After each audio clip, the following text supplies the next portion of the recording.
Señor Padre bendito. Como en el momento que desperté y en el momento de todo este día, te damos gracias, te damos la honra y la gloria, Señor Padre bendito. Cada segundo de nuestras vidas, Señor Padre bendito. A ti que eres poderoso, Señor mío. Eres omnipotente, omnisciente, omnipresente, Padre Santo. Eres Dios Hijo, Dios Padre, Dios Hijo y Dios Espíritu Santo. Te quiero dar las gracias, Señor mío, por la vida de cada uno de los que estamos aquí presentes y los que se van a conectar, Señor mío, por darnos la oportunidad de haber despertado, de habernos dado un alimento, de haber cumplido con nuestras labores, Señor Padre bendito, en este día. Gracias porque nos has permitido estar en casa, Señor mío, que lleguemos con bien, Señor mío. También, Padre bendito, quiero agradecerte por este tiempo que nos estás regalando, Señor Padre mío, nos lo estás dando, Padre bendito, para nuestro cuerpo, este alimento espiritual que nos da, Señor Padre bendito, gratuitamente, Señor Padre bendito. Gracias por poner en nuestra mente, Padre bendito, en nuestro corazón la disposición de estar aquí presente, Señor mío, para que nos enseñe, Padre mío, a través de los hermanos que van a dar el estudio, Señor mío, que ellos les des sabiduría de acuerdo a tu voluntad, Padre bendito. Gracias, Señor Padre bendito, y te pido que no nos distraigan nada, Señor Padre mío, y los que faltan por llegar a sus hogares, Señor mío, que los traigas con bien nuevamente, Señor mío. Gracias, todo esto te lo pido en el nombre de tu bendito y amado Hijo Jesucristo, Señor nuestro. Amén. Amén. Amén. Pues gracias, Uriel. Pues vamos a retomar nuestra narrativa donde continuamos ya el capítulo 19 del segundo libro de Samuel. Recordaremos que la semana pasada vimos la muerte del hijo ingrato, ¿verdad? Vimos cómo la estrategia de David funcionó, cómo logró infiltrar ahí a Husai como agente de la KGB, donde le manda informes, y gracias a estos informes David pudo prepararse para la batalla porque Absalón venía con todo, ¿no? Vimos cómo Dios intervino para que el consejo de Ahitofel se entorpeciera, y finalmente cuando ya salen a la guerra, David fue muy claro en sus instrucciones: traten con cariño al chico Absalón, ¿no? Como si se tratara de un chamaquito. Y este hijo Absalón, que entre paréntesis fue el hijo ingrato, ¿verdad?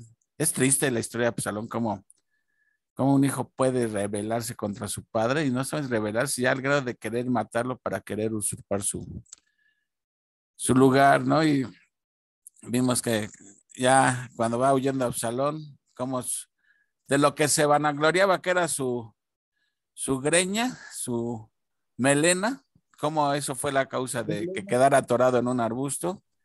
Y Joab, nada obediente a las instrucciones de David, porque las instrucciones eran que no lo mataran, pues llega y Sas lo mata, ¿no? Y cuando David se entera de que mataron a Absalón, pues cae en un profundo dolor. Y me llama un poco aquí la atención, me ponía a pensar, ¿se acuerdan cuando murió el primer hijo que tuvo con Betsabé? Pues él le pidió a Dios que no se le muriera el bebé, y cuando murió el bebé, pues dijo, pues ya, como que lo aceptó con resignación, ya el bebé murió, ya qué puedo yo hacer, ¿no? Y aquí con Absalón, pues no fue la misma postura de decir, pues ya lo mataron, ya que no, sino aquí expresó su dolor, a una vez ya muerto expresó su dolor, y estaba llor y dolido totalmente, ¿no? Y en eso termina el capítulo 18. ¿Por qué ese contraste? Por ejemplo, cuando murió su hijo de Betsabé, lo aceptó, porque dijo, él no vendrá a mí, pero yo iré a él, porque sabía que él iba a estar al lado, era salvo, pues. En cambio, Absalón, ¿sí? Él sabía que no era salvo, que estaba alejado totalmente de Dios, y tal vez por eso lloraba tanto. Pues sí, miren, como padre entendemos el dolor que pudo haber sentido. Eso es natural, aunque el hijo sea malo, siempre te duele la muerte de un hijo, ¿no? Evidentemente. Pero él tenía también la responsabilidad de todo un reino. O sea, él estaba pensando nada más en él en ese momento, cuando tenía la responsabilidad de todo un reino. Entonces, pues como dice, el show tiene que continuar, ¿no? Y parece que David está olvidando que pues las responsabilidades no terminaron, todavía tenía una responsabilidad como rey. Pero él está en la profunda depre hasta que Joab lo confronta, ¿no? Vamos a empezar a leer, dice. Dieron aviso a Joab. ¿Sí se acuerdan quién era Joab? Su capitán que no obedeció y que fue Joab el mismo que mató a Absalón. Dice, he aquí el rey llora. Ya se duelo por Absalón. Y se volvió aquel día y se volvió aquel día la victoria en luto para todo el pueblo, porque oyó decir el pueblo aquel día que el rey tenía dolor por su hijo. O sea, lo que en teoría tenía que haber sido un día de fiesta, de algarabía, por la victoria que habían obtenido los soldados de David sobre los traidores, los desleales, pues pareciera que en lugar de que lo vieran como un día de alegría, pues David estaba haciendo que se convirtiera en un día de luto, ¿sí? Porque David estaba tan profundamente caído en dolor que ni le importaba que habían ganado, al parecer. Dice el versículo 3, y entró el pueblo aquel día en la ciudad escondidamente, como suele entrar a escondidas el pueblo avergonzado que ha huido de la batalla. Pues los soldados que venían como dispuestos a celebrar la victoria, cuando se enteran del profundo dolor en que estaba David por la muerte de su hijo, pues ya entraron como cabizbajos, como avergonzados, como diciendo, híjole, sin querer todo lo que le ocasionamos a nuestro rey, ¿no? Y mejor estaban todos allá apesadumbrados, ¿no? Como que se sentían avergonzados como si de alguna manera ellos fueran los responsables del dolor de David. Dice el versículo 4, mas el rey cubierto el rostro clamaba en alta voz, hijo mío, Absalón, Absalón, hijo mío, hijo mío. Entonces Joab, dice, vino al rey en la casa, o sea, Joab lo va a confrontar, dice, esto no puede seguir así.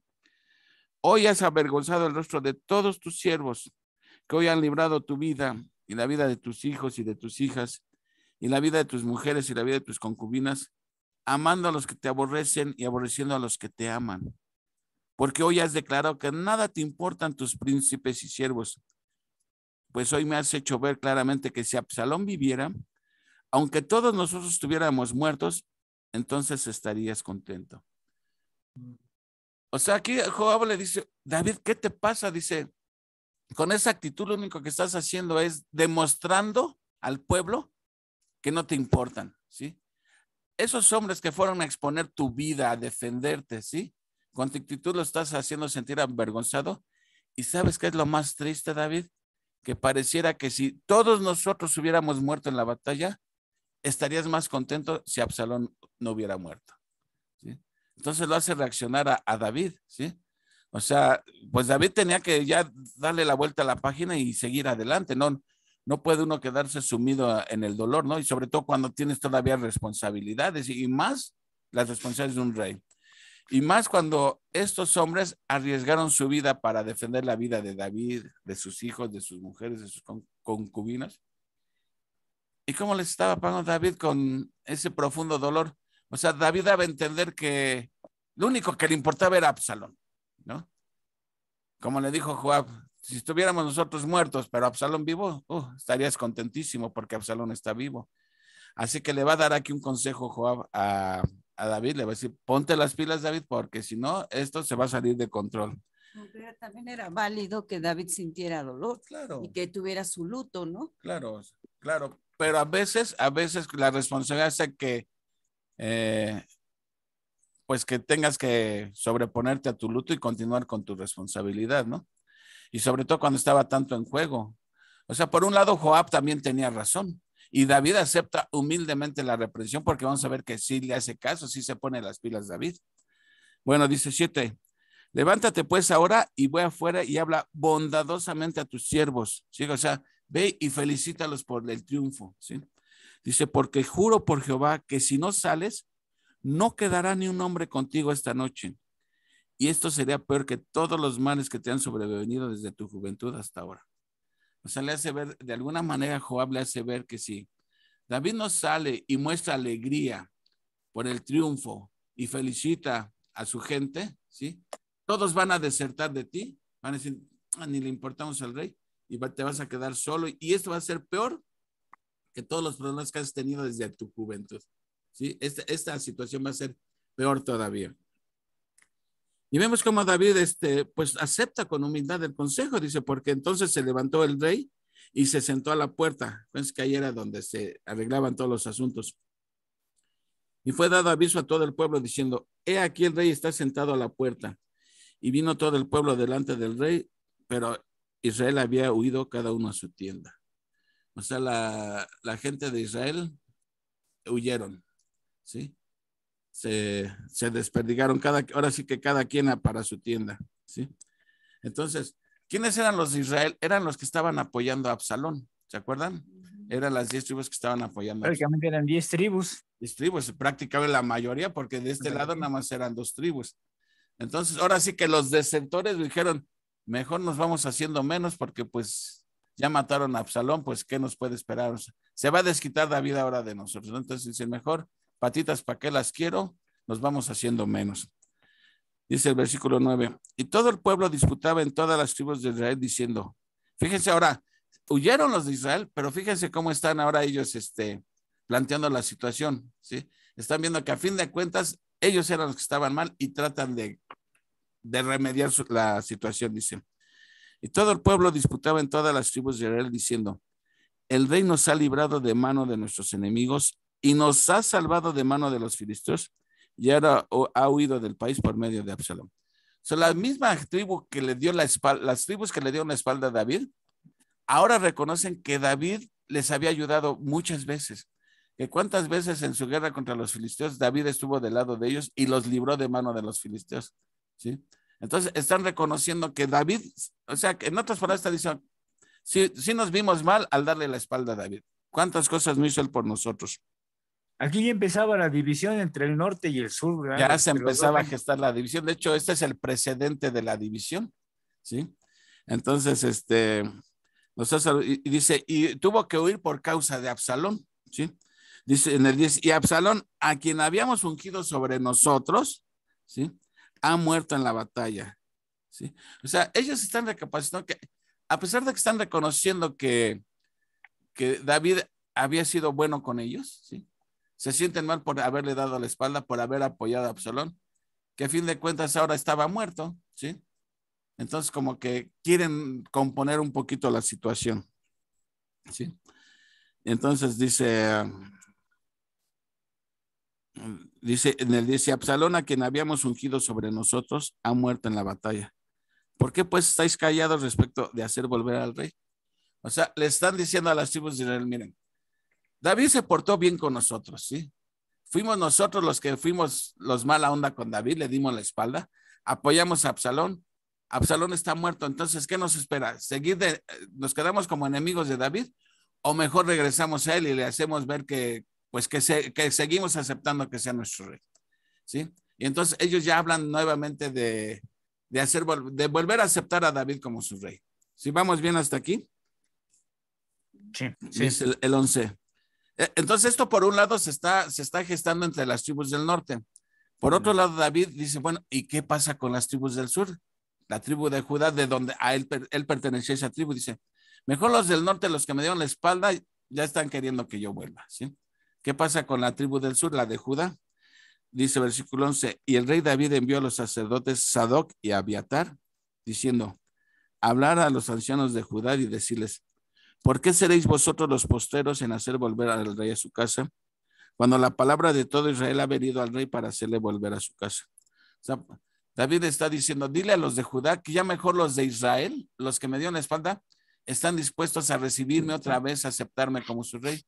¿Qué pasa con ustedes? Ustedes deberían ser los primeros en pedir eso, ¿no? Sin embargo, los de Israel se les están adelantando. Dice, ¿por qué pues seréis vosotros los postreros en hacer volver al rey? 13. Asimismo diréis a Amasa.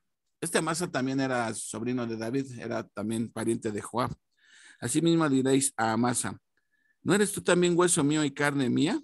O sea, eres mi pariente. Dice, así me haga Dios y aún me añada, si no fueres general del ejército delante de mí para siempre, en lugar de Joab. O sea, ya le está proponiendo aquí David a Amasa que él va a ser el próximo, su Aunque capitán. Amasa había peleado con Absalón, del lado de Absalón, Ajá, exactamente. pero era sobrino de David también. Exactamente, y ahora le está diciendo, mira, apóyame a mí y te voy a ser el capitán de mi ejército en lugar de Joab. Como que aquí vemos, mira, por un lado como que era una estrategia política de David, ¿no? Sí. Si Amasa se pasa del lado de David, pues todos los seguidores que apoyaban a Amasa se van a pasar del lado de David y van a apoyar a David. Y por otro lado, como que Joab ya estaba volviendo un tanto, como diríamos, insolente ya con David. Ya como que a David ya no le estaba gustando los moditos que tenía Joab. Ah, Cómo le habló al rey, cómo desobedeció, como que ya se le estaban subiendo mucho los humos a Joab. Y aquí David como que le está pretendiendo destituir a Joab y poner a Amasa, pero vamos a ver que ese Joab, no era de los que se le pasaba una. después se desquitó. No, y feamente. Bueno, 14. Así inclinó el corazón de todos los varones de Judá, como el de un solo hombre, para que enviasen a decir al rey. O sea, Amasa los convence. Al ver que Amasa se pasa al lado de David, convence a los de Judá. Bueno, vamos a pasarnos con David nuevamente. Dice, entonces le mandan a decir a David los de Judá, ¿sí? Vuelve tú y todos tus siervos. Y volvió pues el rey y vino hasta el Jordán. Y Judá vino a Gilgal para recibir al rey y para hacerle pasar el Jordán. Entonces, acuérdense, los del norte tomaron primero la iniciativa de regresar a David, pero aún no lo han hecho. David se entera de que los del norte, los de Israel, ya lo están recibiendo nuevamente como su rey, aunque no se lo han hecho oficialmente hacérselo, no han venido personalmente a decírselo. Entonces David manda a decirle a los de Judá, que eran los de su tribu, bueno, ¿y qué pasa con ustedes? ¿Sí? Entonces, esta estrategia de decirle a Amasa, pásate conmigo y te voy a ser mi capitán, convence pues a todos los hombres de, bueno, vamos pues a pasarnos a apoyar nuevamente a David, a recibirle como nuestro rey. Y entonces David va hacia el Jordán y ahí a Gilgal y ahí lo van a recibir la tribu de Judá. Ahora, aquí va a aparecer un personaje que ya habíamos visto antes, un tal Simei. ¿Se acuerdan de ese Simei? ¿Quién era ese Simei? El que maldijo a David con el paso, cuando iba de huida. Cuando David andaba huyendo, Sí. ¿sí? No, aquí se cumple el dicho de quieren hacer leña del árbol caído. Le dijo hasta la despedida a David, casi le dijo, qué bueno, ¿verdad? Que tu hijo se rebeló contra ti. Este Simei era de la casa de Saúl. Entonces era como todavía de los resentidos de la casa de Saúl. Y le dijo a David hasta la despedida, y no solamente le decía, le aventaba de piedras. Era tal que Joab y el otro, ¿cómo se llamaba su Abiatar? No. ¿Cómo se llamaba el otro hermano de? Ay, se me fue el nombre. Que aquí lo vamos a ver ahorita, aquí de. Bueno, los Joab y su hermano decían, ¿por qué permites que te esté insultando? Si vamos a matarlo, y que David dice, déjalo, dice, si mi propio hijo se rebeló contra mí, esto ya no es nada para mí. Jonatán, era Jonatán, creo. No era Jonatán, era otro. A ver, ahorita va a salir el nombre por aquí, dice. Entonces dice, este Simei, el que le había dicho hasta la despedida a David, ahora sí, como vio que Absalón estaba muerto, dice, pues la que me espera. David, Abisai, exactamente, Abisai. Dice, la que me espera, ¿no? Entonces dice, pues mejor nada tonto, dice, voy ahora sí que salir a lambisconear, porque esa me da la impresión que esa es la actitud de Simei. Dice, Simei, hijo de Gera, hijo de Benjamín, que era de Bahurín. Fíjense que hijo de Benjamín era de la misma tribu de Saúl. Ok. Se dio prisa y descendió con los hombres de Judá a recibir al rey David. Ahora sí, ahí viene con la colita entre las patas Simei. Dice, con él venían 1000 hombres de Benjamín, asimismo Siba. ¿Se acuerdan de Siba? ¿Quién era Siba? ¿Quién era Siba? Administrador de Mefiboset. De Mefiboset. Era el administrador, pero que a la larga también resultó traidor porque le echó mentiras a David, que cuando David tiene que salir huyendo, porque ya se venía Absalón sobre él, Siba va y alcanza a David y le pregunta por Mefiboset. Dice, no, pues fíjate que te volteó bandera, se pasó del lado de Absalón. Y es cuando David le dice, pues todo lo que era de Mefiboset, quédatelo tú ahora, ¿no? David ingenuamente creyó la mentira de Siba. Sí. Bueno, pero como David estaba vivo, ¿sí? Pues se le iba a caer la mentira y dice, pues vamos a ver cómo podemos remediar esto, ¿no? Entonces sale Siba, dice, el criado de la casa de Saúl con sus 15 hijos y sus 20 siervos, los cuales pasaron el Jordán delante del rey y cruzaron el vado para pasar a la familia del rey para hacer lo que a él le parecía. Entonces Simei, hijo de Gera, se postró delante del rey cuando él hubo pasado el Jordán y dijo al rey, ahora sí, ¿verdad? Ahora sí ya el miedito no anda en burro, dice. No me culpe mi señor de mi iniquidad, ni tengas memoria de los males que tu siervo hizo el día en que mi señor, el rey, salió de Jerusalén. No los guarde el rey en su corazón, porque yo tu siervo reconozco haber pecado y he venido hoy, el primero de toda la casa de José, para descender a recibir a mi señor el rey. Respondió Abisai, este era el que no nos acordábamos el nombre, hijo de Sarvia, o sea, hermano de Joab también, y dijo, no ha de morir por esto Simei, que maldijo al ungido de Jehová. Abisai le dice al rey, hay que matarlo, o sea, ¿cómo se atrevió a insultarte, a lanzarte piedras y todo, ¿no? Pero como que la situación no estaba para que hubiera un muerto más, ¿no? Y eso es lo que vemos aquí en la respuesta de David. Y además por los hombres que traía también. Exactamente, exacto. Entonces 22 dice, David entonces dijo, ¿qué tengo yo con vosotros, hijos de Sarvia, para que hoy me seáis adversarios? O sea, que dice, bueno, ¿qué les pasa a ustedes? Dice, ¿están ustedes aquí para decirme lo que tengo que hacer? ¿Qué les pasa? Dice, ¿ha de morir hoy alguno en Israel? O sea, ya con tanto muerto entre puros paisanos, o sea, como una guerra civil. Dice, ¿va a haber un muerto más? ¿Sí?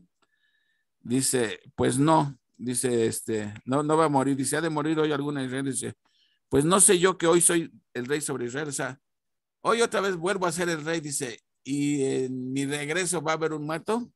Le dice, y dijo el rey a Simei, no morirás. Y el rey se lo juró. O sea que ya Simei, pues de momento se quedó tranquilito. Dicen, ay, de la que me escapé, pero bueno, vamos a ver más adelantito. Yo llegué a ver un comentario que dice que después, ya casi para morir, le dice a su hijo Salomón que sobre lo de Simei, y él se la... Sí, exactamente. Guardando. O sea, lo dejó vivir, pero por un rato más, porque ya cuando David va a morir, como dices tú, se lo encarga a Salomón, ¿sabes qué? Ahí te encargo a Simei y a Joab, dice. A los dos los traigo en salsa, pero sabes que no va a ser yo quien los mate, ahí te los encargo. Ahí tú te encargas de darles chicharrón. Y Salomón pues se encarga de ellos. Ahora, también aquí aparece Mefiboset nuevamente. Mefiboset, que había sido calumniado por Siba, ¿sí? Que lo calumnió, dice, no, ese Mefiboset te volteó bandera y se pasó del lado de Absalón, porque dice que si gana Absalón, le van a regresar todo lo que era de Saúl. Bueno, dice, también Mefiboset, hijo de Saúl, descendió a recibir al rey. No había lavado sus pies, ni había cortado su barba, ni tampoco había lavado sus vestidos desde el día en que el rey salió hasta el día en que volvió en paz. A ver, ¿qué significará esto de que no había lavado sus vestidos, ni cortado su barba, desde el día en que el rey salió hasta el día en que él volvió? Una manda o un voto, reflejando su dolor por el rey, ¿no? Era una expresión de tristeza. Porque muchos, no sé si leyeron que algunos comentaristas dicen que aquí también Mefiboset se vio como que, híjole, como que no creían en la sinceridad de Mefiboset, que a lo mejor sí quiso traicionarlo, no quiso acompañarlo, ¿sí? Porque no se ve finalmente si David investiga el caso ni nada. Pero yo creo por el contexto que vemos que realmente Mefiboset expresaba señales de duelo, de que le dolía lo que había tenido que pasar David. Yo pienso que Mefiboset sí era sincero, ¿no? Y agradecido con David. Agradecido por todo lo que le había ayudado David. Exactamente. Bueno, entonces Mefiboset también sale a recibir a David, ¿sí? Y luego que vino él a Jerusalén a recibir al rey, el rey le dijo, Mefiboset, ¿por qué no fuiste conmigo? ¿Sí?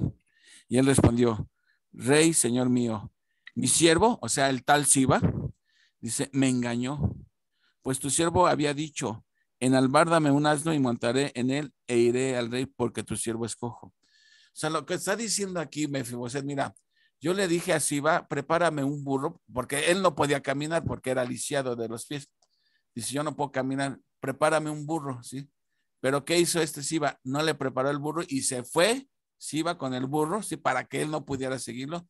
Y le hace creer a David que Mefiboset lo había traicionado, ¿no? Entonces aquí le está explicando, dice, pero él ha calumniado a tu siervo delante de mi señor el rey. O sea, fue y te echó puras mentiras acerca de mí. Mas mi señor el rey es como un ángel de Dios. Haz pues lo que bien te parezca. Fíjate, él no está tratando de defenderse ni nada, a pesar de que está diciendo la razón por la que no había acompañado a David. Aún así está dispuesto, bueno, tú eres un hombre sabio, si tú consideras que debo morir, adelante, haz lo que bien te pareciera mejor, ¿no? Como le había dicho Mefiboset en otros capítulos, soy un perro muerto. Exactamente. Y vamos a ver por lo que dice, bueno, pudiste haberme matado desde cuándo. Entonces dice, haz lo que bien te parezca, el 28. Porque toda la casa de mi padre era digna de muerte delante de mi señor el rey. Acuérdense que cuando caía un rey, toda la familia del rey que caía debía morir para que no hubiera después reclamos al trono. Y sin embargo, David, por amor a Jonatán, mostró gracia y misericordia a Mefiboset. Dice, porque toda la casa de mi padre era digna de muerte delante de mi señor el rey. Y tú pusiste a tu siervo entre los convidados a tu mesa. ¿Se acuerdan que se lo llevó David a Mefiboset a vivir con él? ¿Qué derecho pues tengo aún para clamar más al rey? O sea, Mefiboset está diciendo, mira, tú ya mostraste tanta misericordia hacia mí que no tengo ni derecho de decirte, no, no le creas, perdóname. O sea, no dice, ya te expuse mi caso, ya te dije cómo fue la cosa, y si tú crees que debo morir, adelante, adelante. Ya con lo que has hecho conmigo ha sido bastante, ¿sí? Yo creo que de alguna manera esas palabras también dicen mucho acerca de la sinceridad de Mefiboset, ¿eh? Dice, y el rey le dijo, ¿para qué más palabras? Como diciendo, ya no sigas hablando. Dice, yo he determinado que tú y Siba os dividáis las tierras, ¿sí? O sea, acuérdense como que primero eran de Mefiboset, luego se las dio a Siba, creyendo la mentira, y después dice, bueno, pues ya se las dio, pero bueno, ahora mitad y mitad, ¿sí? Repártansela, ¿sí? Y aquí hay otra respuesta de Mefiboset, lo cual habla acerca de realmente su sinceridad, que Mefiboset estaba diciendo la verdad y David fue el que ingenuamente cayó en la mentira de Siba.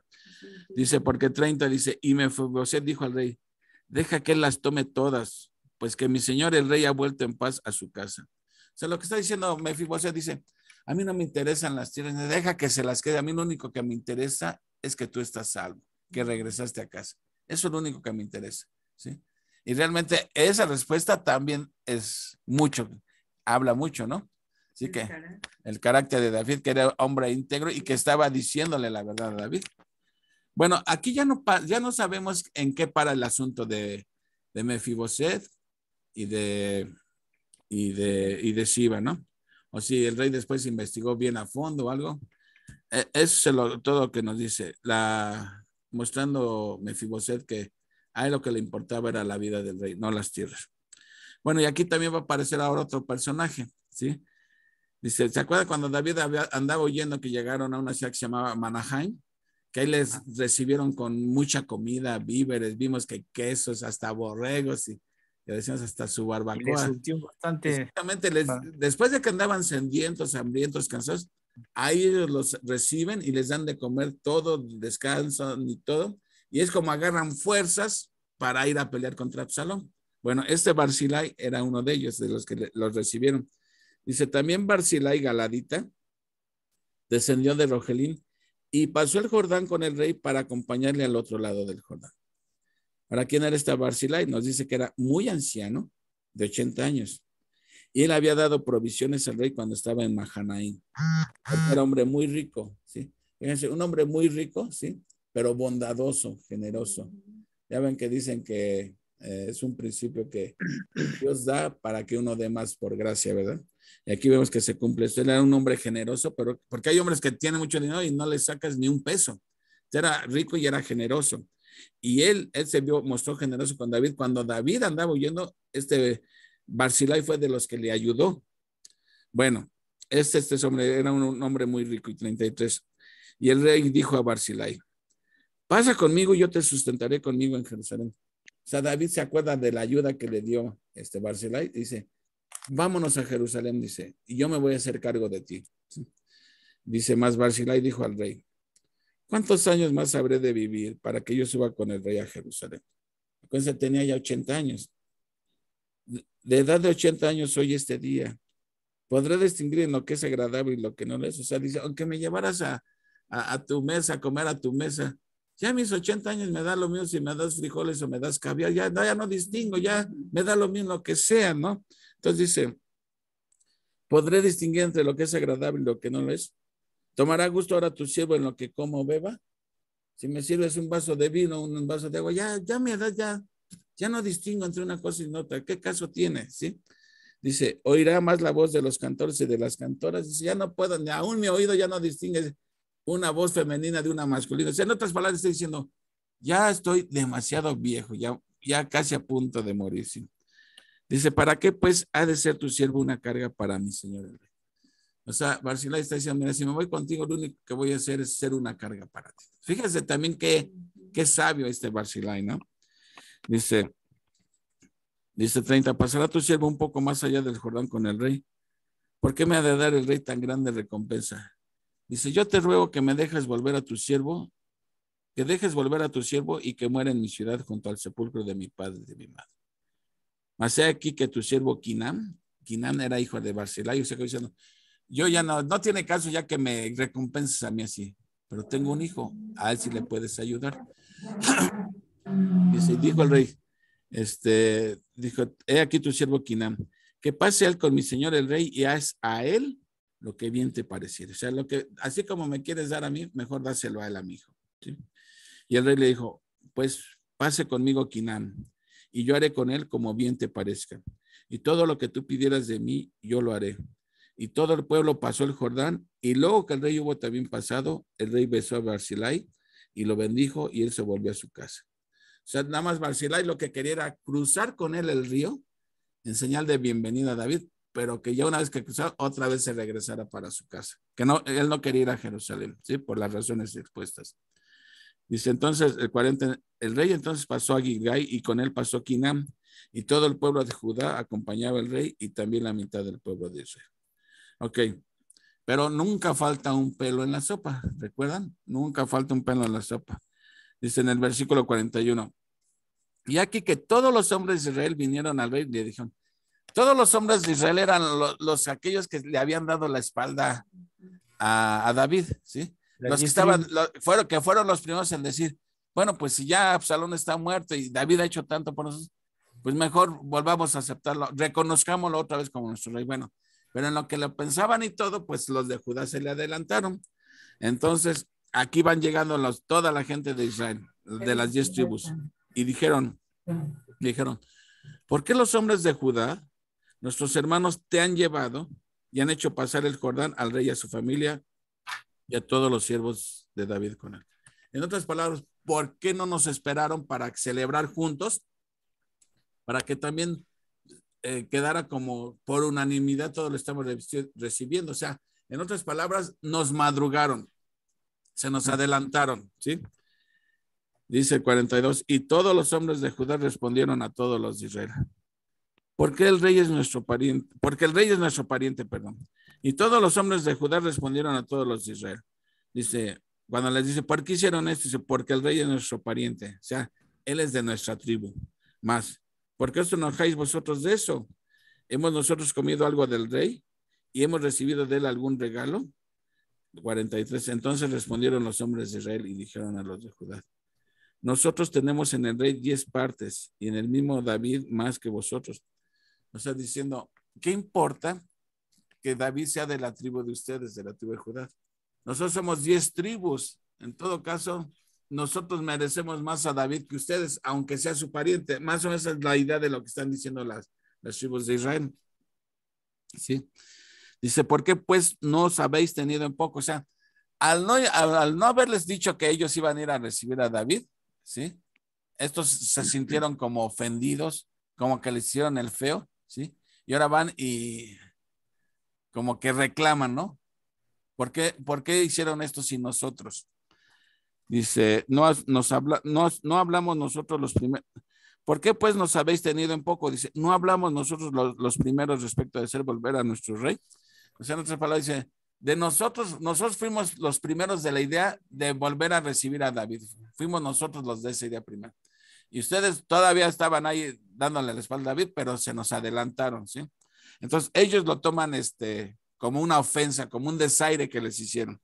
Y esto va sentando el precedente para lo que se va a venir después, porque este problema fue lo que a la postre hizo que el reino se dividiera. En el reino de Israel, las 10 tribus, y el reino del sur, 2 tribus. Dice, y las palabras de los hombres de Judá fueron más violentas que de la de los hombres de Israel. O sea, en cierta medida aquí vemos que una de las, bueno, ya Dios había adelantado que el reino se iba a dividir después de Salomón, ¿sí? Pero aquí estamos viendo la causa. Desde aquí se empieza a sentar el precedente, lo que finalmente vino a dar origen a la división del reino, ¿sí? Y entonces ya finalmente ya David cruza, ya va rumbo a Jerusalén. Todo diría que ya todo vuelve a la normalidad, pero no sale de una cuando ya viene la otra también, ¿no? Pero ya de eso nos va a platicar ahorita Armandito. Nos platicas tú, Armandito, y ahorita ya comentamos al final los 2 capítulos. A ver, comentarios. Sí, no, claro que sí. Así que síguele, Armandito, please. Empezamos con el capítulo 20.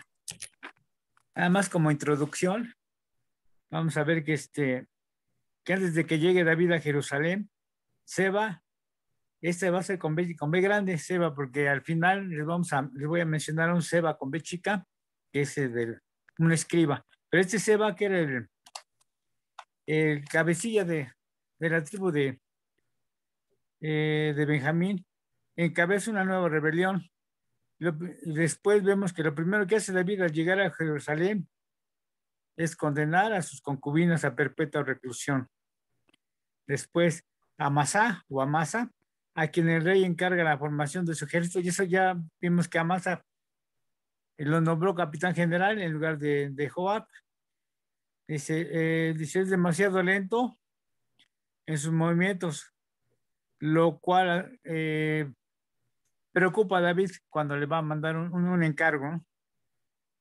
Después, mientras el ejército de David avanza para tomar posiciones contra el enemigo, uno de sus generales asesina bárbaramente a otro. Aquí vamos a ver cómo Joab, en venganza por haberle quitado su rango, su puesto, va a matar a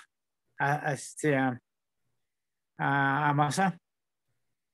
Seba queda por fin encerrado en la ciudad de Bet-Macá, donde los ciudadanos le entregan en manos de Joab, con el que es aplastada la rebelión. Y por último vamos a ver que el capítulo concluye con una breve referencia de los oficiales de alto rango de David. Bueno, pues empezamos con el versículo 1 del capítulo 20.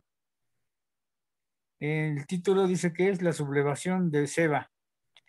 Aconteció que se hallaba allí un hombre perverso que se llamaba Seba, hijo de Bicri, hombre de Benjamín, el cual tocó la trompeta y dijo: no tenemos nosotros parte en David, ni heredad con el hijo de Isaí, cada uno a su tienda, Israel. El versículo 2, así todos los hombres de Israel abandonaron a David y siguiendo a Seba, hijo de Bicri, más los de Judá, siguiendo a su rey desde el Jordán hasta Jerusalén. Bueno, pues aquí vemos que Seba, aprovechando la confusión que hubo por la discusión que vimos en los versículos del capítulo anterior, surge aquí espontáneamente este cabecilla, dice, es cabecilla de esta rebelión, se llama Seba, benjamita de nacimiento, que vivía en el monte de Efraín. Tanto él como Simei, que ya habíamos visto quién era, eran de la misma tribu de Saúl, y ambos guardaron el antiguo resentimiento de aquella casa. La ocasión de esa sublevación fue la intensa disputa que vimos al final del capítulo anterior entre los ancianos de Israel y los de Judá sobre la ceremonia de pasar el Jordán con el rey. Prácticamente Seba aprovecha la ocasión precisamente para empezar a dividir y a rebelarse otra vez en contra de David. Él quería ganar posición, quería ganar la gloria, quería ganar pues por conveniencia, por avaricia, por lo que fuera, se sublevó contra David. Y vemos que Era otro de los resentidos también de los en la resentidos, casa de Saúl. exactamente. Sí. Y pues vemos que toca la trompeta para desertar del rey. Dice aquí que desertaron del rey y se fueron de regreso a sus tribus cada quien. Y los de Judá pues acompañaron a David para Israel, para Jerusalén. Versículo 3. Y luego que llegó David a su casa en Jerusalén, tomó el rey las 10 mujeres tomó las 10 mujeres concubinas que había dejado para guardar la casa y les puso en reclusión y les dio alimentos, pero nunca más se llegó a ellas, sino que quedaron encerradas hasta que murieron en viudez perpetua. Aquí lo que vemos, lo que hace David, ya se había enterado que Absalón se había llegado a ellas, entonces lo que hace fue recluirlas. Sabemos que en el Medio Oriente las concubinas prácticamente vivían en una reclusión total, pero aquí el castigo fue que jamás las volvió prácticamente las despreció. Lo único que les hizo fue darles de comer, darles alimento, pero las recluyó definitivamente. Dice aquí el texto que en reclusión, en viudez perpetua, jamás se llegó a ellas. ¿Por qué? Porque Absalón ya las había tomado, ¿no? El versículo 4. Aquí vamos a empezar a ver que empieza ya a tomar posesión de su reino y empieza a dar órdenes para tratar de contrarrestar la sublevación desde Seba. Dice el 4. Después dijo el rey a Amasá. Ya sabemos que Amasá lo nombró capitán general en lugar de Joab o de Joab. Después le dijo el rey a Amasá: convócame a los hombres de Judá para que dentro de 3 días y hállate tú aquí presente. Fue pues Amasá en unas hojas vi que traía un acento, no sé si es Amasá o Amasa. Amasa, ¿verdad? Porque, bueno, aquí aparece. Bueno, la Reina Valera dice Amasa. Amasa, bueno. Pero tú no te preocupes por el acento, Armandito. Bueno, perfecto. El 5. Fue pues Amasa para convocar a los de Judá, pero se detuvo más del tiempo que le había sido señalado. Vemos que prácticamente pues, no le hacían caso a Seba, ¿no? Porque además pues, lo consideraban como un traidor porque había estado en las filas de Absalón. Como David ya lo había nombrado capitán general, en la primera orden que le da, pues a ver, tú te vas a encargar de juntar al ejército de Judá y me van a poner en su lugar a Amasa. Pero pues no le hacen caso. Entonces, al ver que no cumple en el plazo convenido que eran los 3 días, le dice a Abisaí, su sobrino, que también era sobrino de David, ¿no? Dice en el versículo 6, y dijo David a Abisaí: Seba, hijo de Bicri, nos hará ahora más daño que Absalón. Toma pues tú y los siervos de tu señor y ve tras él, no sea que haya para sí dificultades fortificadas y nos cause dificultad. ¿Qué estaba pensando David aquí? Pues Amasa ya había convocado a la rebelión y eran 10 tribus. De plano le habían cortado las 10 tribus de un jalón. Y dice, pues este salió más rebelde, más astuto que Absalón, ¿no? Le dice a Abisaí, su sobrino, que como Amasa no ha podido juntar a las tribus, que tome a su ejército, a su guardia personal, que eran los de cereteos y los peleteos. Prácticamente eran los de su guardia de élite, le podemos decir así. Con estos ve y pon pon calma allá contra Amasa. Entonces salieron en el capítulo, en el versículo 7. Entonces salieron en pos de él los hombres de Joab y los ereteos y pereteos, y todos los valientes salieron de Jerusalén para ir tras Seba, hijo de Bicri. Aquí vemos que Joab ya va como segundo. Su hermano, que era Abisai, va como representante de la guardia, y a su hermano Joab lo manda como segundo comandante. Va bajo sus órdenes, más bien, va como subalterno, ¿no? Bajo las órdenes de Abisai. Oye, Pero hermano, ¿qué va a pasar ahorita que se una encuentre? pausa, hermanito. Una pausa, Sí, hermano. Abisai se supone que David se lo encarga a Abisai y se supone que Joab, como dices tú, iba en segundo plano, en pero segundo en plano. el papel. Pero ya en la práctica vamos a ver que Joab sigue haciendo lo que le viene en gana, como si él fuera Sí, sí, el que mandaba. sí, sí. Adelante. Sí, prácticamente Abisai no tenía, pues tenía poca experiencia para el manejo del ejército, ¿no? Para dar órdenes. Exactamente. Joab, era tremendo, ¿eh? Era tremendo y no se va a dejar. Vamos a ver ahorita lo que no se va a dejar. Va a tomar venganza y se va a apoderar del ejército otra vez como jefe y como comandante del ejército. Dice aquí, en el 8, estando ellos cerca de la piedra grande, en Gabaón, le salió Amasa al encuentro, y Joab estaba ceñido de su ropa, y sobre ella tenía pegado a sus lomos el cinto con una daga en su vaina, la cual se le cayó cuando él avanzó. Astutamente, Joab sabía que se iban a encontrar con Amasa, y astutamente, pues, se ciñe eh, al cinturón su daga, pero en la vaina era muy más ancha que la daga, para que al momento de que se acercara, se le cayera, y en el momento de recogerla, no sospechara Masa, y ahí cuando le va a dar el golpe traidor. Nos dice aquí en el 9, entonces Joab dijo a Masa, ¿te va bien, hermano mío? Todavía le dice hermano, le dijo hermano, ¿eh? Y tomó Joab con la diestra la barba de Amasa para besarlo. Y Amasa no se cuidó de la daga que estaba en la mano de Joab, y ese le hirió con ella en la quinta costilla, y derramó sus entrañas por tierra. Cayó muerto sin darle un segundo golpe. Después, Joab y su hermano Abisai fueron en persecución de Seba, hijo de Bicri.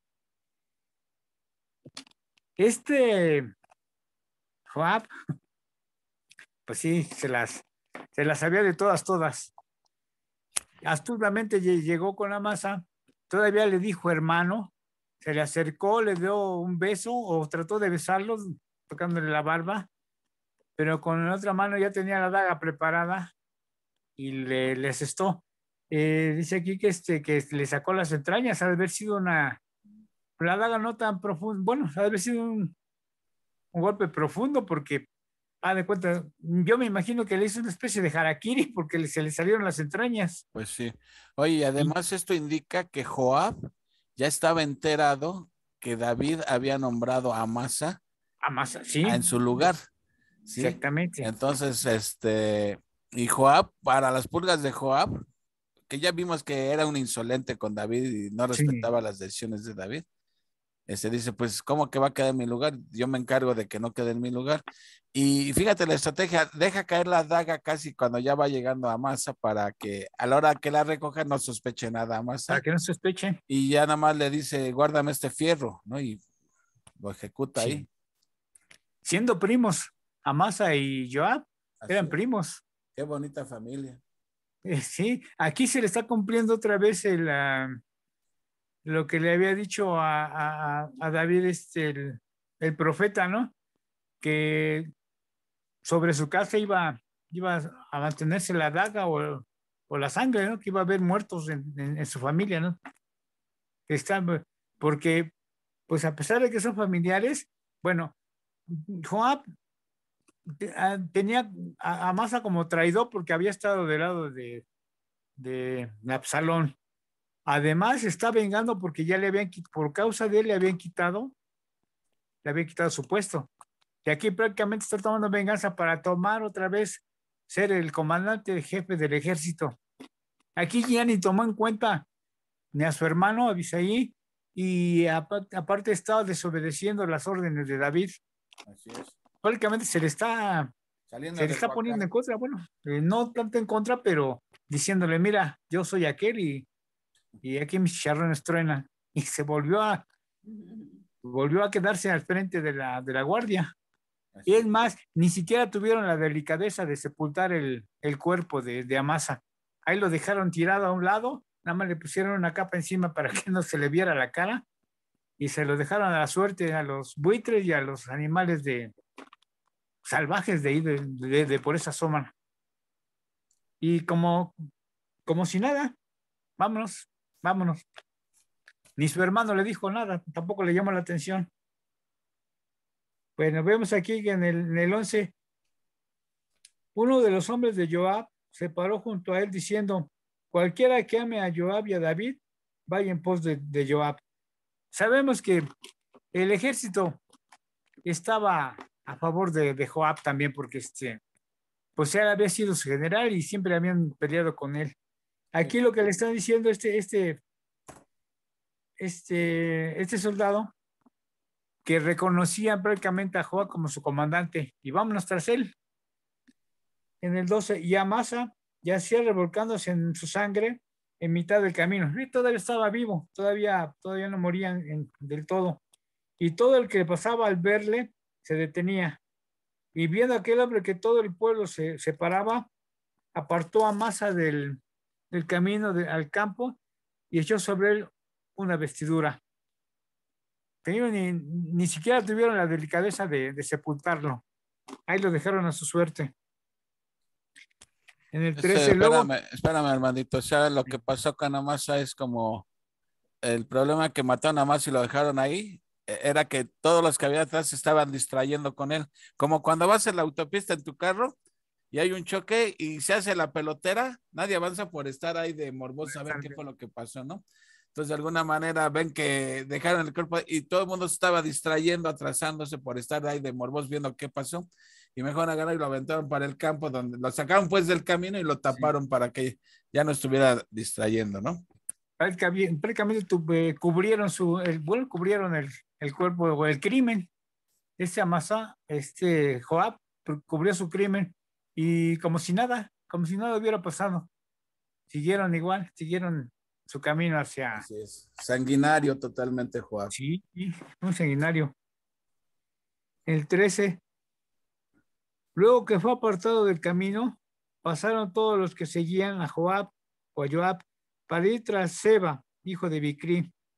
Y él pasó por todas las tribus de Israel hasta Abel Bet Macá y todo Barim, y se juntaron y lo siguieron también. Amasa, tal parece que anduvo recorriendo por todas las tribus de Israel para ver quién seguía su propuesta, ¿no? De volverse en contra del rey. Pero al parecer los de Israel lo pensaron mejor y lo dejaron solo. Es más, hasta se burlaban de él. Seba. Así que ya no le quedó de otra más que refugiarse, porque sabían que venían tras él. Prácticamente los de Israel lo dejaron solo, ya no le hicieron caso. Y con la poca gente que traía a Seba, se fue a refugiar a Abel-Bet Macá. Y hasta allá lo fueron a seguir, hasta allá lo encontraron. Dice el 15, y vinieron y lo sitiaron en Abel-Bet Macá, y pusieron baluarte contra la ciudad, y quedó sitiada. Y todo el pueblo que estaba con Joab o con Joab trabajaba para derribar la muralla. Vi en el diccionario la palabra baluarte, que dice que es una fortificación de figura pentagonal que está en la parte exterior de la muralla. O sea que aparte de la muralla había otra especie de muralla protectora para protegerse de los invasores. Figurativamente es un amparo o es una defensa. O sea que aparte de la muralla tenían otra especie de muralla que es lo que se le llama el baluarte. Dice, y entonces una mujer sabia dio voz en la ciudad diciendo, oíd, oíd, os ruego que digáis a Joab que venga acá para que yo hable con él. ¿Quién es esta mujer? No nos dice su nombre, pero al parecer es como la mujer que sucedió en los capítulos anteriores, ¿no? Porque la llaman aquí una mujer astuta. Sabia. Ajá, pues, la llaman una mujer astuta. Y al parecer fue la única que se atrevió a pedir a hablar con Joab, porque ninguno de los hombres, por el temor, por el miedo a que fuera, ya sea cortarle la cabeza o asesinarlo, nadie quería hablar con él, hasta que esa mujer se decide y habla con él, pide hablar con Joab. Dice aquí en el 17, cuando él se acercó a ella, dijo la mujer, ¿eres tú, Joab? Y él respondió, yo soy. Ella le dijo, oye las palabras de tu sierva. Y él le respondió, oigo. Entonces volvió ella a hablar diciendo, antiguamente solían decir, ¿quién preguntare, pregunte en Abel y así concluirán cualquier asunto? Perdón, antiguamente solían decir, quien preguntare, pregunte en Abel y así concluirán cualquier asunto. Dice aquí, yo soy de las pacíficas y fieles de Israel, pero tú procuras destruir una ciudad que es madre de Israel, porque destruye la heredad de Jehová. Y Joab respondió diciendo, nunca tal me acontezca que yo destruya ni deshaga. Para aquí hacemos un breve paréntesis. Esta mujer lo que le está haciendo ver a Joab, al ver que están tratando de destruir la muralla, ella sale en defensa de la ciudad, a abogar por la ciudad. Y bueno, ¿por qué estás destruyendo la ciudad si esta ciudad es tan antigua que prácticamente viene considerada como la madre de Israel? Porque aquí es una de las ciudades más sabias, fieles a Israel, y tú la vienes a destruir. Entonces Joab le va a contestar esto, que no es a quien quiere destruir a la ciudad, sino que van en persecución de un traidor que es Seba, y que saben que se ha refugiado ahí. Si el traidor se entregara, o si le entregaran al traidor, pues se acababa el asunto, ¿no? Y tal parece que todo llega en buen término, porque vamos a ver ahorita como lo que dice aquí. O algún comentario acerca de la ciudad de donde llegan, Juan Carlos. Pues creo que, por ejemplo, Seba, al ver ya su causa perdida, va y se refugia en esta ciudad que tiene un nombre medio difícil de pronunciar, ¿cómo se llamaba? Abel Bet Maca. Abel Bet Maca. Okay. Sí. Se refugia ahí. Joab y todos sus seguidores de Joab, la gente de Joab, saben que él está ahí escondido, ¿sí? Entonces, si no lo entregan, él va a destruir la ciudad. Y de hecho va con esa idea. Ya vimos cómo se las gastaba Joab.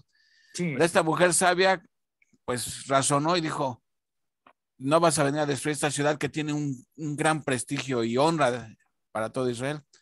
Así que si tú estás buscando a este fulano, pues ten la ciudad que te vamos a aventar la cabeza por arriba del muro.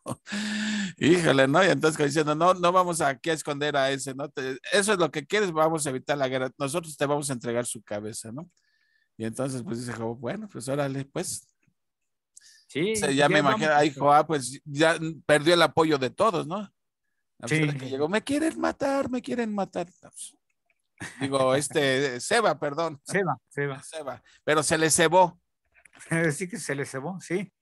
Y así vamos a ver ahorita, en la forma tan astuta que tuvo para poder hablar con Joab, y de esa misma manera va a convencer a sus ciudadanos para entregar a Seba. Así es. Y algunos de los comentarios dicen que le arrojaron la cabeza, le cortaron la cabeza y la arrojaron, y se acabó el santo remedio, ¿no? Pues se acabó el sitio. Problema. Dice el 21, la cosa no es así, mas un hombre del monte de Efraín, que sabemos que era de Efraín, que se llama Seba, hijo de Bicri, ha levantado su mano en contra del rey David, entregada a este solamente, y me iré de la ciudad. Y la mujer dijo a Joab, he aquí su cabeza te será arrojada desde el muro. Era tremenda la señora también, muy, muy valiente. Pues sí, se dice que era la La jueza, mujer ¿no? fue De luego ahí. a todo el pueblo y con su sabiduría, y ellos cortaron la cabeza de Seba, hijo de Bicri, y se la arrojaron a Joab. Y él tocó las trompetas y se retiraron de la ciudad, cada uno a su tienda, y Joab se volvió al rey a Jerusalén. Después de que convencen a sus paisanos, le cortan la cabeza a Seba, y como es el texto, la arrojaron por la muralla. Y pues ya viendo la cabeza de pues perfecto. Aquí me llevo el trofeo sin haber derramado ni una gota de sangre, y con esto voy a prácticamente Joab creyó que con eso iba a pacificar el mal humor de David, porque pues ya se había adelantado a los acontecimientos, había asesinado a Amasa y se había encargado, bueno, se había otra vez reelegido comandante en jefe de las fuerzas, posiblemente pensando que llevándole la cabeza se le iba a perdonar David. Sabemos que sí, pero después, al final, igual también cuando va a morir, también se lo encarga a Salomón. Ahí te lo encargo porque no entiende de razones. Vamos a ver los últimos 3 versículos de este capítulo, que prácticamente aquí viene haciendo otra vez una lista de cómo estaba constituido las fuerzas y el gobierno de David. Prácticamente es una copia de lo que vimos en el capítulo 8. Así quedó Joab sobre todo el ejército de Israel como jefe, ¿no? Como jefe y comandante.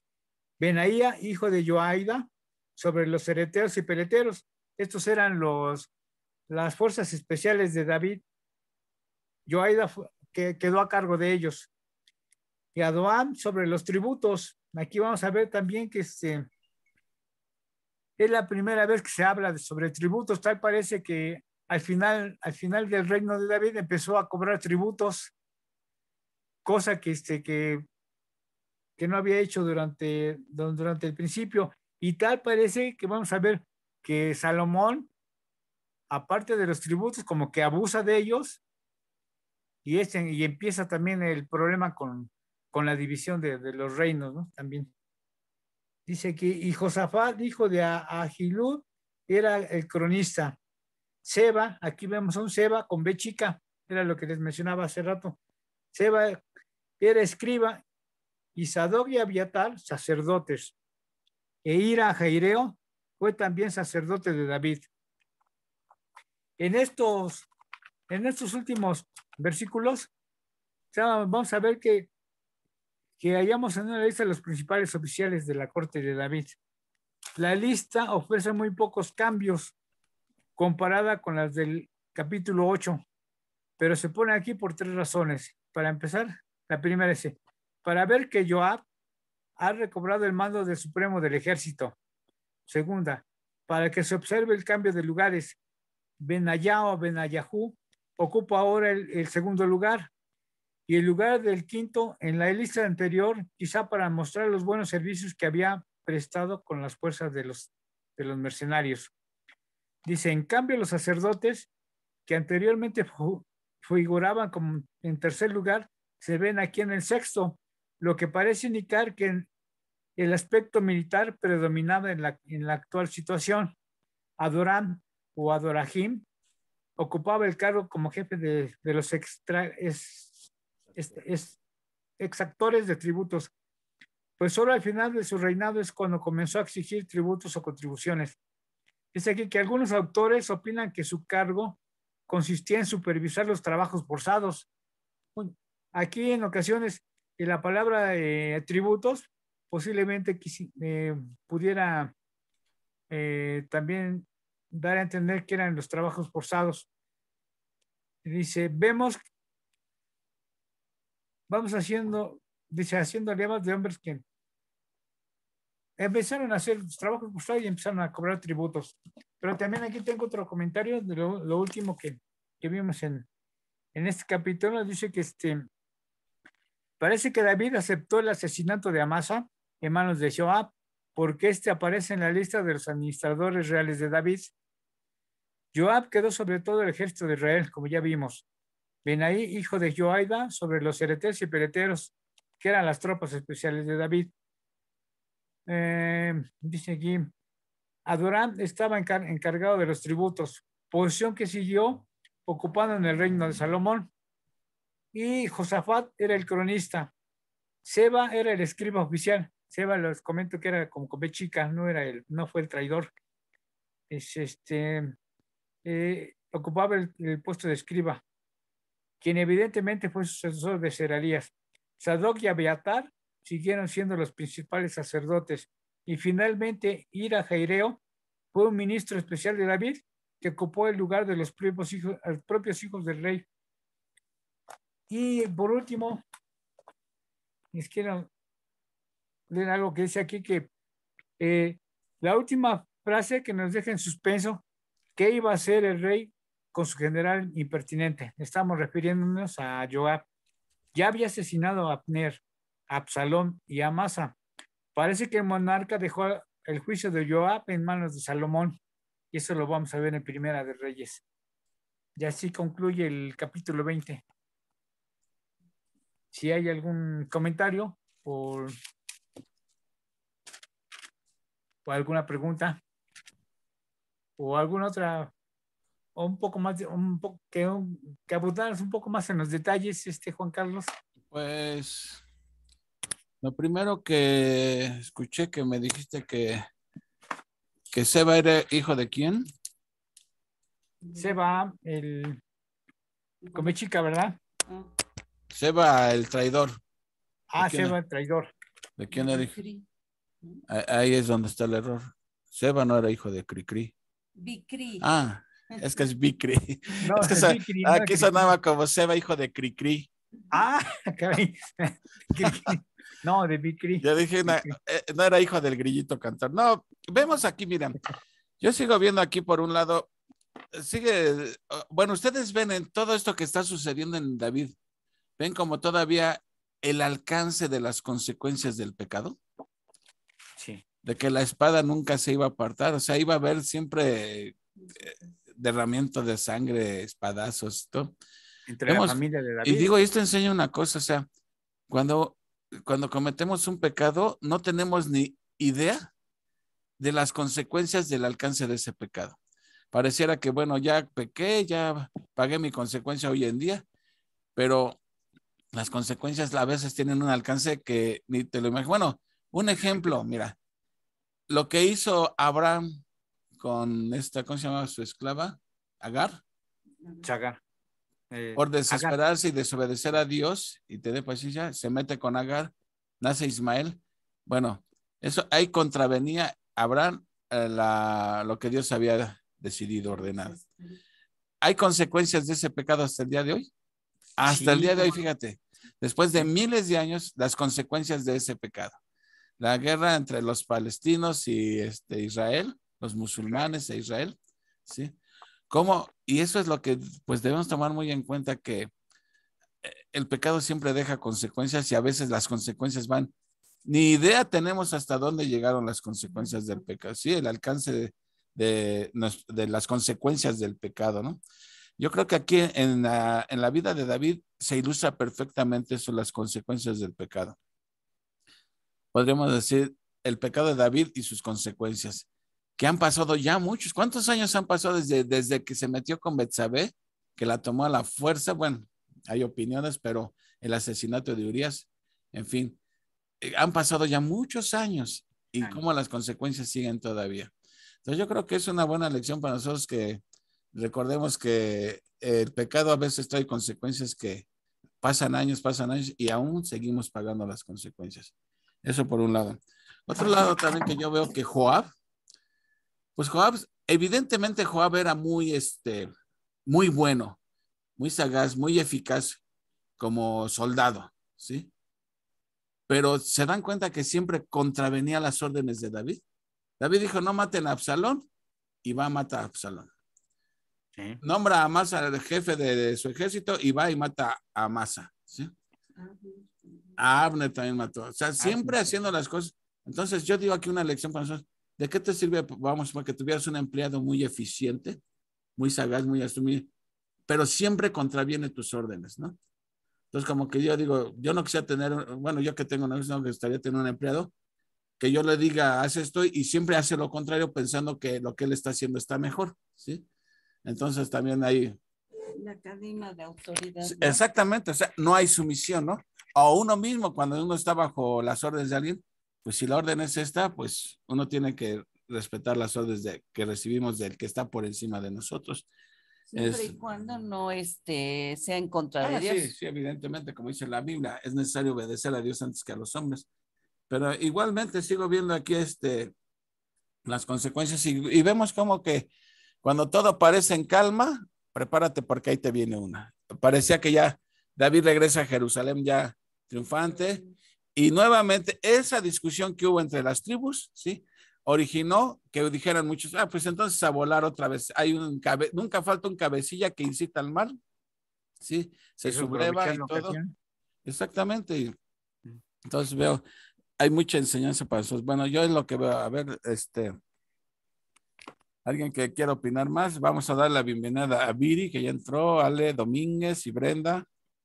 Ya están aquí. Adelante. Buenas noches. Más vale tarde que nunca. Adelante. ¿Quieren opinar algo? Adelante.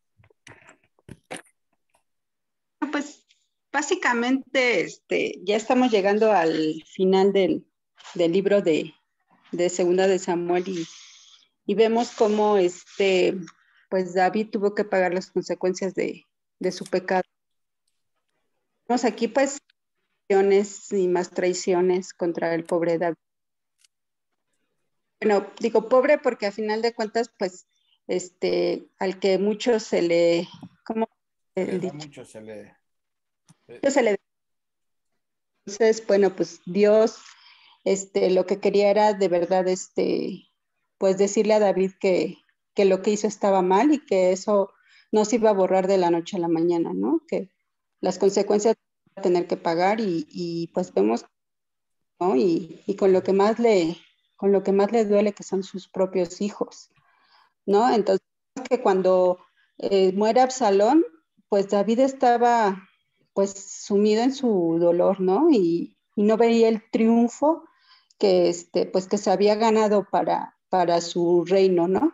Entonces, vemos que Joab, pues, desgraciadamente era como esos amigos que de frente te abrazan y de espaldas te entierran el cuchillo, ¿no?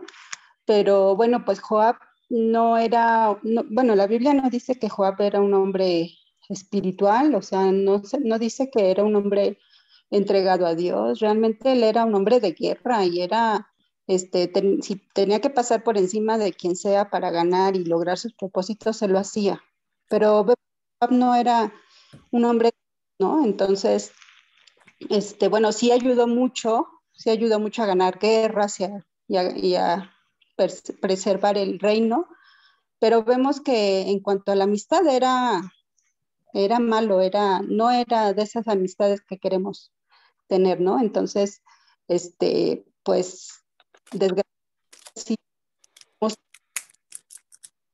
también muchas veces nosotros, y entonces, bueno, pues nos deja una gran enseñanza, ¿no?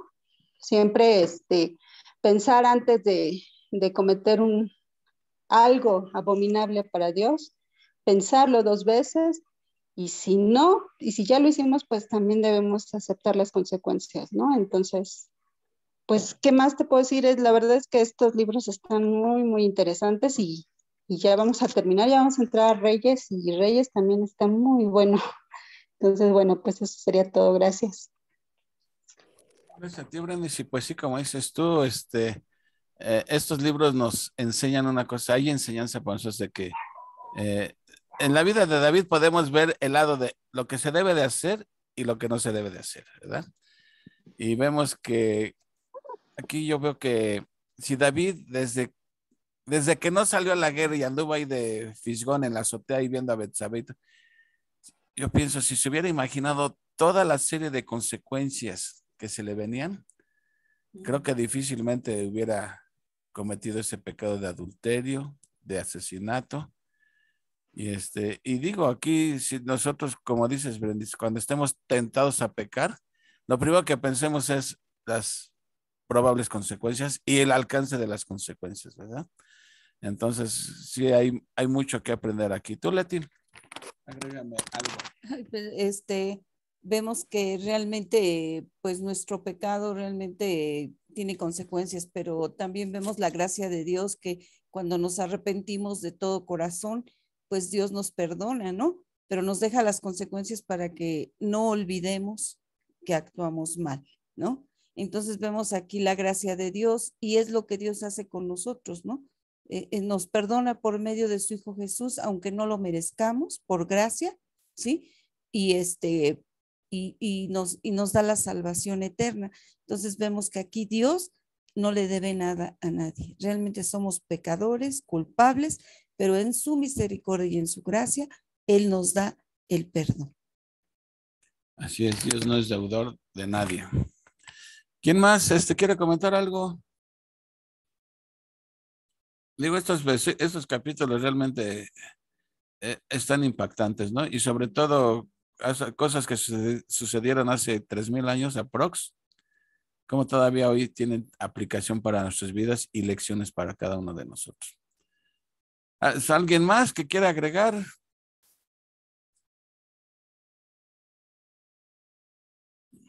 Pues yo creo que ya nadie tiene comentarios, preguntas. Ahí está Viri alzando la mano. Adelante, Viri. Bienvenida. Gracias, buenas noches. Buenas noches. Pues yo creo que es, pues básicamente reforzando y de acuerdo con lo que tú comentabas, ¿no? Yo he, leído varios salmos en la Biblia que guardan mucha sabiduría y que son de los escritos por el rey David en el momento en que su fe estaba totalmente entregada a Dios y cómo él lo guía durante todo ese tiempo, ¿no? Pero también, bueno, como tú acabas de mencionar, la otra cara, ¿no? De cuando comete pecado y cómo vienen las consecuencias del pecado. Y yo creo que es una enseñanza muy fuerte y un exhorto a mantenernos firmes en la fe y no dejarnos de caer por los engaños del enemigo, ¿no? Porque muchas veces nosotros en nuestra imperfección, en nuestra debilidad, esperamos pronto las respuestas y no continuamos firmes y es cuando nos desesperamos y entonces vemos como salida más fácil el pecar, ¿no? Cuando ahí lo que quiere Dios es que nos entreguemos completamente en confianza a lo que Él tiene planeado para nosotros. Y muchas veces nosotros nos vamos quitando de las bendiciones que Él nos puede ofrecer precisamente por nuestra desesperación y por querer nosotros controlar nuestra propia vida, ¿no? Entonces a mí me parece que me gusta mucho la historia de David porque creo que es precisamente esos contrastes los que nos dejan unas fuertes enseñanzas. Digo, hay otros libros también como el de Romanos tiene muchísima sabiduría, pero en los Salmos, como les comentaba, en los de Rey David he encontrado muchas cosas muy, muy edificantes. Sí. Pues muchas gracias. No, así es, Viri, gracias a ti. Edificante, sí, cómo no. De hecho, pues menciona Salmos, Romanos, pero dice la palabra de Dios, toda la escritura es inspirada por Dios y útil para enseñar, para redarguir, para corregir y para instruir, ¿sí? En justicia, a fin de que el hombre de Dios esté enteramente preparado para toda buena obra. Pero acepto también que a veces tenemos nuestros libros preferidos. Mencionaste Romanos, que también yo creo que si me dijeran, Si te mandáramos una isla y te llevaras un solo libro de la Biblia, de los 66 libros, que te pudieras llevar nada más uno, yo creo que yo me llevaba Romanos. Es también mi libro favorito, Romanos, ¿sí? Sí. Porque expone la condición pecaminosa del hombre, ¿sí? Sí. Hace una radiografía de nuestro estado delante de Dios y expone el remedio que Dios hace y todos los beneficios que Dios nos otorga por medio de la fe en Cristo. Sí. Y ahorita que mencionas eso de a veces uno en su, pues a veces no, a veces por la desesperación y a veces porque la carne también, recordemos que le gusta el pecar, es la lucha del creyente, los deseos de la carne contra el espíritu. Entonces, mira, yo me imagino así como la vida cristiana, imagínate un puente que pasa sobre un gran abismo, de lado a lado, un puente que tiene 20 metros de anchura. Entonces, ¿cuál es el punto donde tú puedes ir más seguro de que no te vayas a caer ni para un lado ni para el otro? Caminando exactamente en la mitad, que ni para izquierda ni para derecha. Digamos, a los 10 metros que es el centro, caminando por ahí, es lo más seguro que puedes estar para no caer ni para la derecha ni caer por el lado izquierdo. Pero ¿qué pasa cuando uno empieza a coquetear con el pecado? Te empiezas a hacer hacia la orilla. Y entre más estás a la orilla, digamos que ya estás a 1 metro de donde termina el puente, 1 metro, no estás ahí más expuesto a caerte que si estuvieras caminando exactamente a la mitad, en los 10 metros, puedes ir hasta brincando y todo, porque estás bien seguro. Pero si ya te acercaste a 1 metro a la orilla y luego medio metro y luego ya estás a 10 centímetros, entre más cerca estés de la orilla, más fácil es que vas a caer. Bueno, exactamente así es. Ese es el coqueteo con el pecado. Mientras más te estás acercando, coqueteando con el pecado, más te estás acercando a la orilla y tarde o temprano vas a caer, ¿no? Entonces, mucha lección yo veo aquí, ¿no? De andarnos mejor por el camino recto, ¿no? ¿Alguien más? Gracias, Viri. De nada, gracias. Vemos el pecado de Eva y de Adán, ¿no? Las consecuencias que trajo para todos nosotros, ¿no? Por eso ahora me tengo que parar a las 5 de la mañana a trabajar.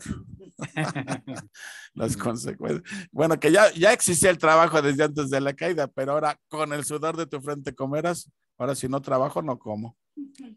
Así es. Sí, exactamente las consecuencias del pecado. ¿Alguien más? Ale, ¿tú quieres comentar algo? Uriel, me faltan. Ale, ahí está Ale ya. Ahorita estaba reflexionando un poquito de esta condición de David, pues es un elegido de Dios, pero yo creo que también nosotros, ¿no? Somos elegidos de Dios y por el camino andamos, ¿no? Como David también. Nos acercamos tanto a la orilla que pues sufrimos las consecuencias, ¿verdad? Del pecado y después no estamos ahí padeciendo, pero bien sabemos pues, cuál fue la causa, ¿no? Claro. Entonces, pero sabemos perfectamente también que si perdimos perdón y nuestro corazón se vuelve al Señor, pues tenemos la puerta abierta. También esto es muy bonito porque, pues, siendo David un elegido, pues, también nosotros somos elegidos por Dios y en el camino vamos teniendo muchos tropiezos, pero también Dios nos va rescatando, ¿no? Cuando nosotros tenemos esa condición de arrepentimiento profundo y sincero, ¿no? Gracias. Sí, exactamente. O sea, pues sabemos aquí que evidentemente Dios perdona el pecado. Eso es, Dios se complace en perdonar al que ni lo merece.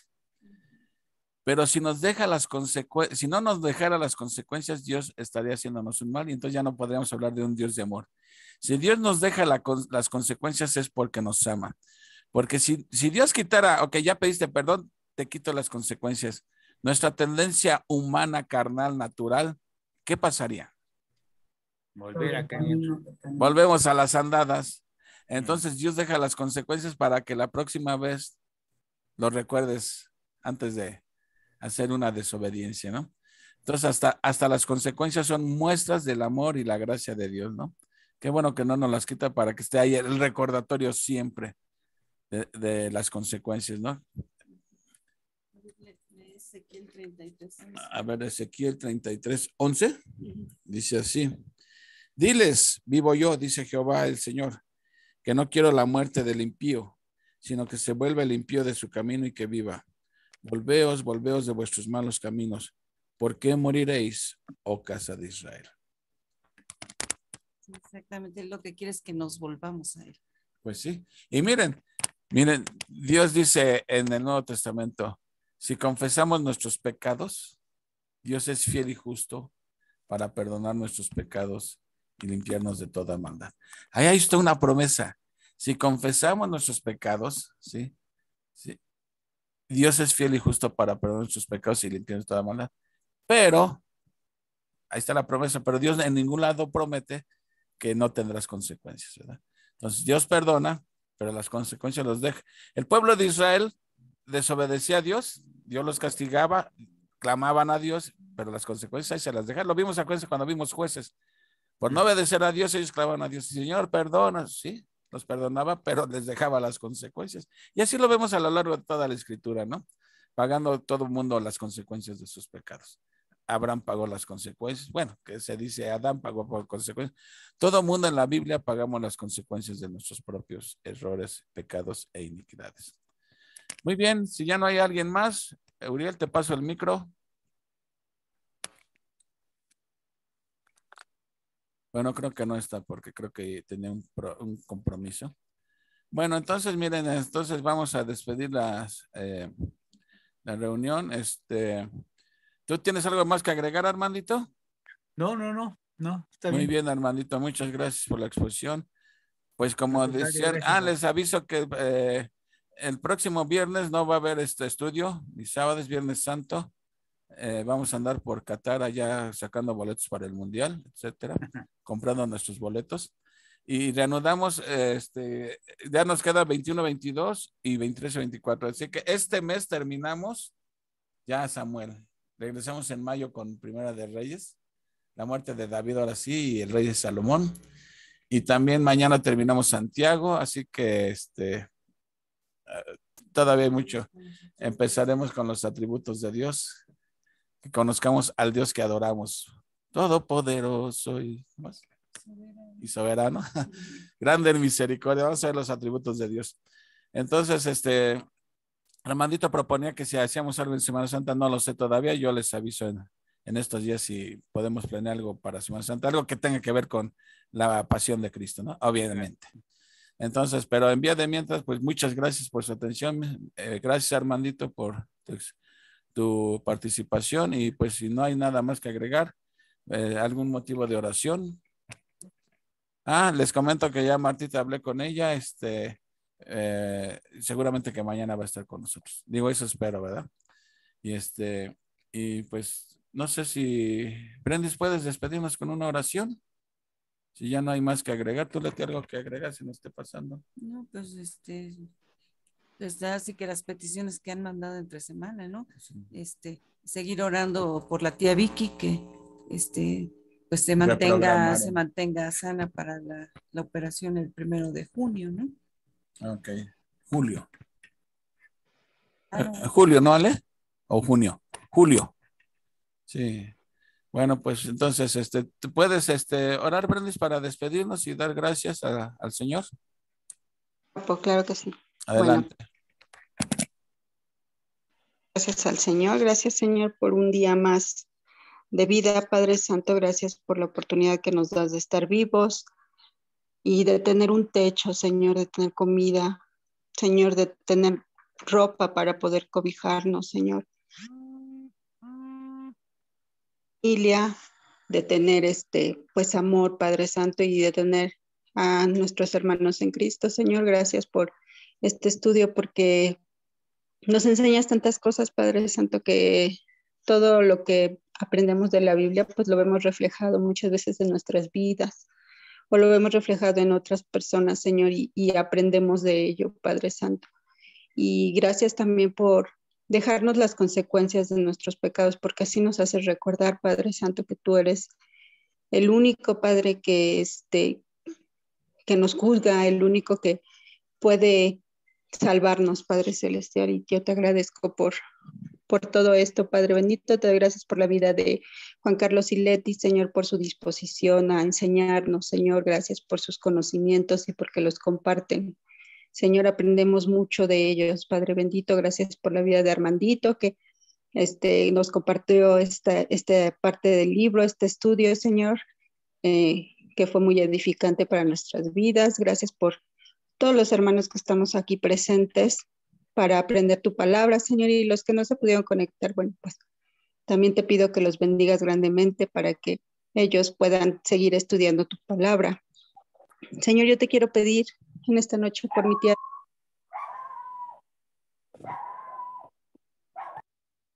siga echándole ganas, Señor, y sobre todo que tú pongas tu preciosa mano sobre ella para que la operación que le van a realizar próximamente pues sea muy satisfactoria y tenga mucho éxito, Señor, que tú estés en esa operación, Señor, que tú pongas en las manos de los doctores esos conocimientos, Señor, que necesitan para que ella pueda mejorar, Señor, y tener una mejor calidad de vida, Padre Santo. Te pido muchas bendiciones por ella, por su salud, por mi prima Ale, Señor, que es una hija hermosa que cuida a su mamá, que la ama, Señor, y que siempre está ahí al pie del cañón. Gracias por la familia Domínguez Aguilar, Señor. Y bueno, pues también te quiero dar las gracias, Señor, porque cuidas a nuestras familias, Señor, porque permites que salgan a trabajar y que regresen con bien a casa. Gracias, Señor, por todo lo que nos das, Señor, y por lo que no nos das también, Señor. Tú sabes por qué no lo das o por qué no lo quitas. Todo lo dejamos en tus preciosas manos para que se haga tu hermosa y preciosa voluntad, Señor. También te doy gracias por la vida de Martita, Señor. Gracias porque está mejorando y porque, bueno, pues que las peticiones que ella te ha solicitado, pues puedan ser de gratificación para ella y le ayuden para que puedas seguir adelante, Señor. Gracias, te doy todo esto en el nombre de tu precioso y hermoso Hijo Jesucristo. Amén. Amén. Amén. Gracias, Brandis. Pues buenas noches a todos. Bye. Si Dios no dispone otra cosa, nos vemos mañana. Buenas noches. Que descansen todos. Dios les bendiga. Nos vemos mañana. Igualmente, buenas noches. Early in the morning.